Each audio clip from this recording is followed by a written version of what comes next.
नमस्कार. पुन्हा एकदा आपल्या सर्वांचे स्वागत आहे आपल्या YouTube चॅनलवरती. तर मंडळींनो, आज आपण जी योगासने बघणार आहोत, ती योगासने जी आहेत तुमच्या पाठीसाठी, कंबरदुखीसाठी, मानेसाठी खूप उपयुक्त असणार आहेत.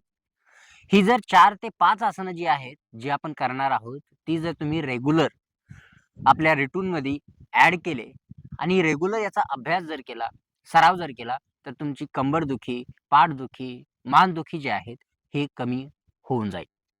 तर आज आपण 5 आसनं बघणार आहोत. त्यामधील जे पहिलं आसन आहे, ते जे असणार आहे, ते म्हणजे वक्रासन. तर वक्रासनसाठी जे आहे, आपल्याला पाय सरळ ठेवायचे आहेत. अशा पद्धतीने आपल्याला बसायचं आहे दंडासनमध्ये. दंडासनमध्ये बसल्यानंतर आपल्याला एक पाय फोल्ड करायचा आहे. आपला जो पायाचा घोटा आहे आणि दुसऱ्या पायाचा जो गुडघा आहे, दोन्ही एका लाईनमध्ये असले पाहिजे. पाठीचा कणा सरळ ठेवण्याचा प्रयत्न करायचा आहे. त्यानंतर जो पाय आपण फोल्ड केला आहे, त्या साईडचा हात आपल्या पाठीच्या स्पाइनच्या मेरुदंडाच्या लाईनमध्ये सरळ पाठीमागे ठेवायचा. असं केल्यानंतर श्वास घ्यायचा आहे, हळूच हात वरती आणायचा आहे आणि श्वास सोडते वेळी आपली जी कोहणी आहे, ठीक आहे, कोपरा आहे हाताचा, तो कोपरा आपल्या मांडीच्या बाजूला ठेवायचा आहे किंवा गुडघ्याच्या. ह्या ठिकाणाहून श्वास सोडत जे आहे, आपल्याला आपला घोटा जो आहे किंवा शक्य असेल तर आपला पायाचं बोट जे आहे, अंगठा जो आहे, तो पकडण्याचा प्रयत्न करायचा आहे.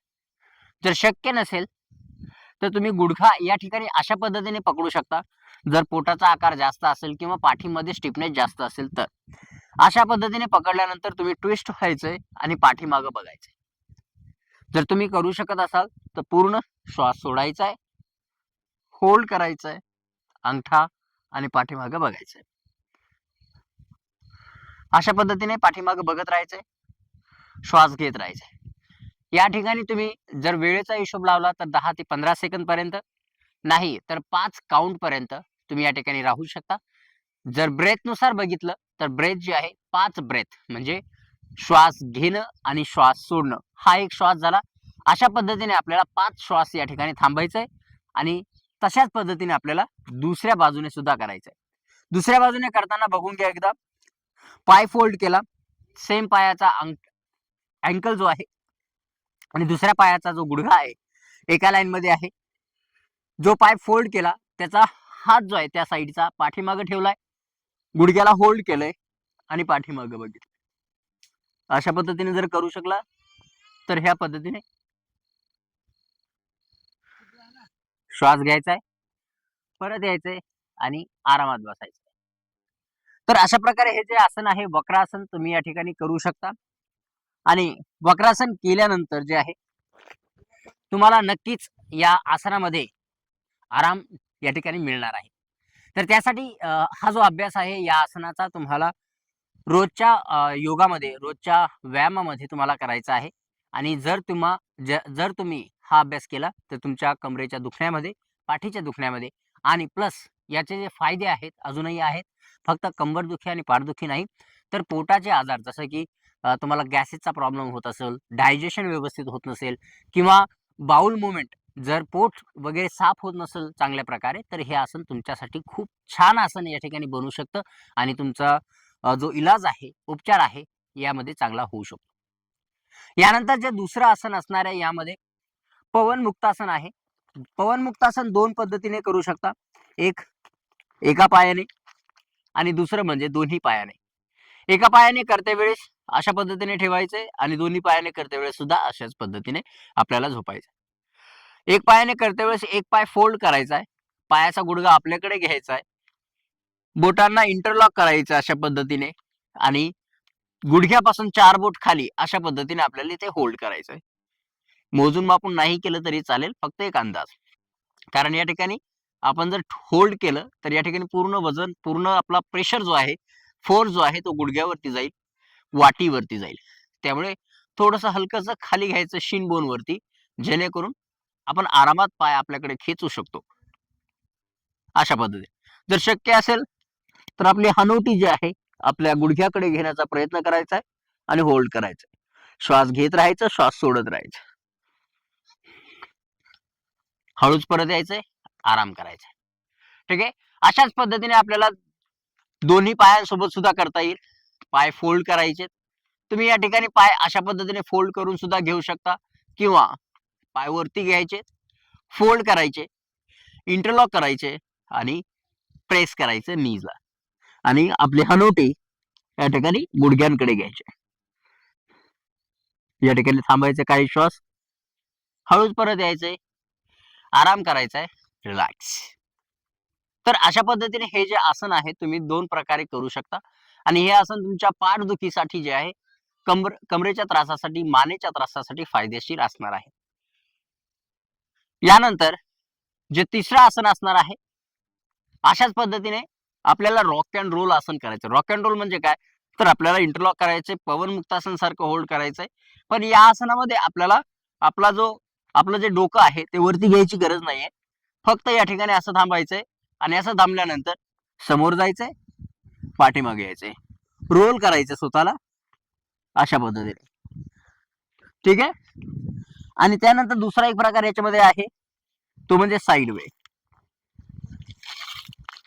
अशा पद्धतीने यामध्ये काय होतं की आपल्या पाठीच्या जे मसल आहेत त्यांना एक प्रकारची मशाज मिळते आणि त्या मशाजमुळे जे आहे, जर काही पेन वगैरे असेल, काही त्रास असेल, तो ठीक होण्यासाठी मदत होईल. ब्लड सर्क्युलेशन त्या ठिकाणी वाढणार आहे. अशा पद्धतीने हे 3 आसन झालेले आहेत. यानंतर चौथं आणि पाचवं जे आसन आहे ते लगभग सेम आहेत आणि ती जी आसनं आहेत ते तुम्हाला या ठिकाणी करायची आहेत. ती कशा पद्धतीने करायची? तर या ठिकाणी उदर आकर्षणासाठी दोन प्रकार या ठिकाणी सांगितलेले आहे. तर उदर आकर्षणासाठी तुम्हाला पाय फोल्ड करायचे अशा पद्धतीने, हातांची बोटे एकमेकांमध्ये अडकवायची आहेत आणि अशा पद्धतीने तर हात जे आहे आपल्या डोक्याच्या भागाकडे असतील अशा हिशोबाने ठेवायचे. यानंतर श्वास घ्यायचा आहे आणि श्वास सोडते वेळी आपल्याला आपल्या उजव्या बाजूकडे आपला गुडघे जे आहेत घ्यायची आहेत, न्यायची आहेत. दोन्ही पाय सोबत असतील, तळपाय सुद्धा या ठिकाणी बघू शकता आणि आपलं जे चेहरा जो आहे तो अपोजिट बाजूला घ्यायचा आहे, विरुद्ध दिशेने बघायचे आहे. त्यानंतर श्वास घेत परत यायचे काही वेळ थांबल्यानंतर आणि त्याचप्रमाणे दुसऱ्या साईडने सुद्धा आपल्याला या ठिकाणी करायचं आहे. काही वेळ थांबायचा इथे, परत यायचंय आणि आराम करायचा आहे. तर अशा पद्धतीने हे आसन आहे, उदर आकर्षणासन या ठिकाणी याला म्हणतात. आणि याचाच एक दुसरा एक प्रकार आहे शव उदर आकर्षणासन. तर शव उदर आकर्षणासन जे आहे त्यामध्ये आपल्याला काय करायचंय, दोन्ही पाय सोबत ठेवायचे, हात या ठिकाणी अशा पद्धतीने पसरवायचे. ठीक आहे. हे हात शोल्डर लाईन मध्ये सोबत करायचे. मला माहित नाही कॅमेऱ्यामध्ये माझे हात किती दिसत आहेत ते.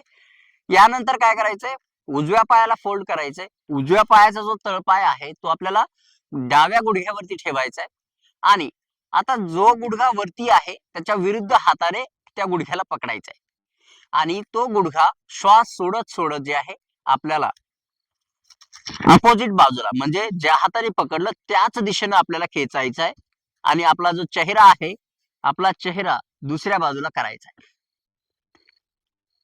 अशा पद्धतीने आपल्याला या ठिकाणी थांबायचं आहे. हे आसन जे आहे आपल्याला काही वेळासाठी थांबवायचं आहे. श्वास घेत श्वास सोडत या ठिकाणी आपल्याला आसनामध्ये राहायचं आहे. यानंतर हळूच हळूच परत यायचंय. परत आल्यानंतर हात सोडायचा आहे, पाय सोडायचा आहे आणि दुसऱ्या बाजूने करायचं. दुसऱ्या बाजूने सुद्धा एकदा बघून घ्या तुम्ही. पाय फोल्ड केला, तळपाय आपण या ठिकाणी गुडघ्यावरती ठेवला, गुडघ्याचा आहे आणि दुसऱ्या बाजू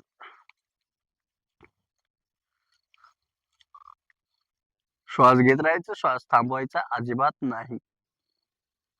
परत यायचंय हळूच, हात काढायचा आहे, पाय सोडायचा आहे आणि आराम करायचा. ही 5 आसनं झाल्यानंतर जे आहे 6वं आसन आहे ते म्हणजे शवासन. तुमच्या आवडीचं आसन या ठिकाणी तुम्ही 2 मिनिटासाठी करायचंय, आराम करायचा त्या आसनामध्ये. त्यानंतर 2 मिनिट आराम झाल्यानंतर उजव्या बाजूला टर्न करायचंय आणि बसण्याच्या स्थितीमध्ये यायचंय. तर अशा पद्धतीने ही 5 ते 6 जी आसनं आहेत या ठिकाणी तुम्ही करू शकता आणि कंबरदुखी, पाठदुखी, मानदुखी या ठिकाणी तुम्हाला आराम मिळेल. तर मंडळींनो, अशा प्रकारे ही 5 ते 6 आसनं होती जी तुम्हाला फायदेशीर ठरू शकतात. तर आता भेटूया पुढच्या व्हिडिओमध्ये. तोपर्यंत धन्यवाद.